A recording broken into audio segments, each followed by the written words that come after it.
Hello guys, welcome to the vlog. And for today, we are going to unbox a multi-tool from Toppeak.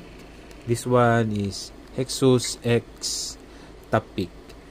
Award-winning siya guys. 21 functions multi-tool with integrated chromo chain tool.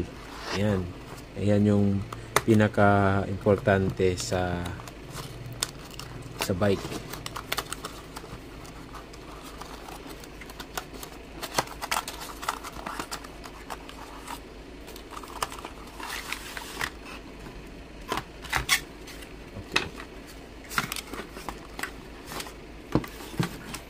Okay, out from the box, may kasama na siyang manual and multi-tool. Nabili ko siya sa Shopee for around 1,000 pesos. Nakalimutan ko na yung exact figure, pero around 1,000 pesos siya. And this is my first ever legit na multi-tool. Okay, so let's start. Check natin isa-isa yung mga tools and functions. Baka may makalimutan ako or may ma-miss out ako. Please check the website na lang. Anyway, so let's start. First guys, check natin yung width and height niya. So this one is 1.59 inches and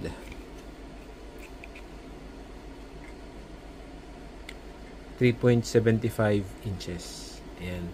Yung main concern ko guys, kasi gumagamit ako nito, Zefal Toolbox. Yung first na concern ko ay kung magkakasya ba yung multi-tool sa toolbox ng Zefal. So, check natin. This one is my spare. Ayan. So far, okay naman. Fit. By the way guys, may kabigatan siya. Pero okay na rin kaysa sa wala tayong dala na toolbox, multi-tool rather. Okay, so start. Okay guys, start natin sa chain breaker. Ayan. Ito yung reason ko kung bakit bumili ako ng multi-tool na may kasamang chain breaker. Kasi yung multi-tool ko maliit and wala siyang kasamang chain breaker. Okay, so paano siya gamitin? Luwagan nyo lang, tapos kailangan yung tanggalin yung isang lever na may hex. Tapos ganyan nyo lang and that's it. Na-imagine nyo na kung paano siya gamitin. Okay, this one is very helpful. Since natanggal natin yung left lever or left cover, ito naman, dito, linuluwagan para, for example, magme-maintenance kayo sa mga tools. Linisin nyo yung tools. Ito lang yung gagamitin.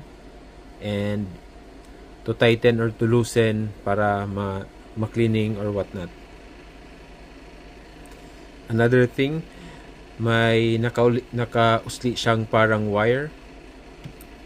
Ito yung chain holder. So pull nyo lang yung tire, then hook and hook para hindi kayo mahirapan magputol ng chain. Katabi ng chain breaker ay may 4 na tools. And I believe ay hex. This one is hex 2, 2.5 and C4 hex 4mm, and ito yung T30 or star.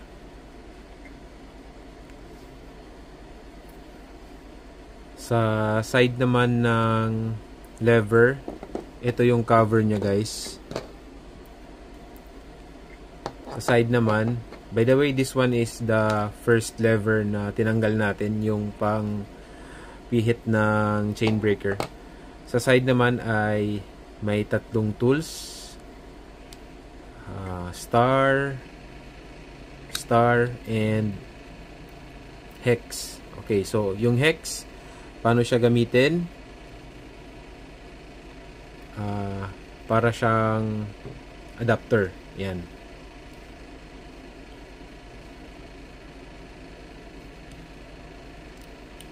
Yan.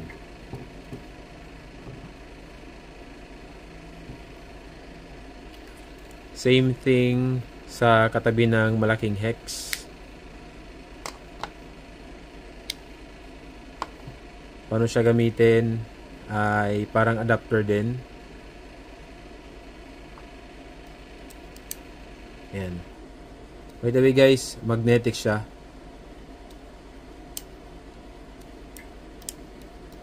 Magandang feature kasi yung iba nalalaglag. Yan. Move na tayo sa isang lever.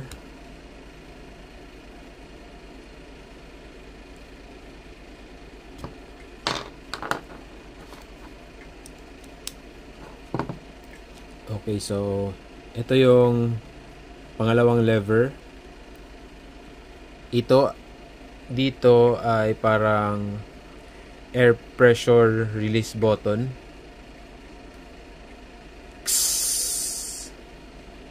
And ito naman yung saan mo kinakabit yung spokes. And ito yung pangsungkit. Same thing sa other lever. And dito naman, as you can see, para siyang may teeth. Yung purpose niyan ay Presta-Core tool. Pang pihit or to loosen or to tighten yung Presta valve. Yan. So, no need na magdala ng another set of tire levers kasi kasama na siya sa Hexos X. Yan. I think this one also is pang loosen and tighten ng Presta-Core. Same thing sa dito. So, I think that's it guys. Quick recap ko lang. This one is chain breaker. Tapos 8mm na hex.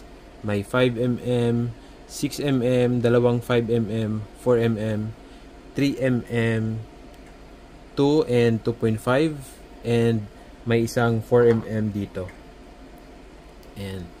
And dito naman ay screw, Phillips screw.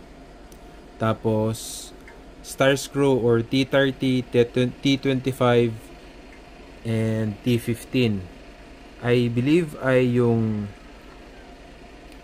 T15 ay para sa brake rotors or T30.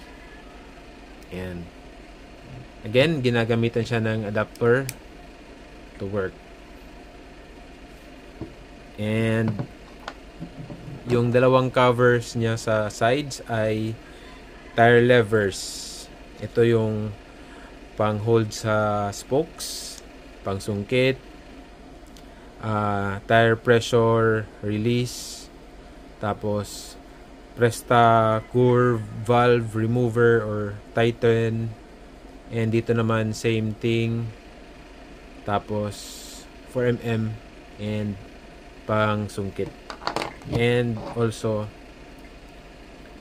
yung pang hold ng chain. Okay, so if you are looking for a perfect na entry level na multi-tool, I highly recommend this one. If may masasuggest lang ako, siguro naglagay sila ng missing link na slot para all-in-one na talaga. Anyway, yun lang. Thank you guys and ride safe. Bye-bye.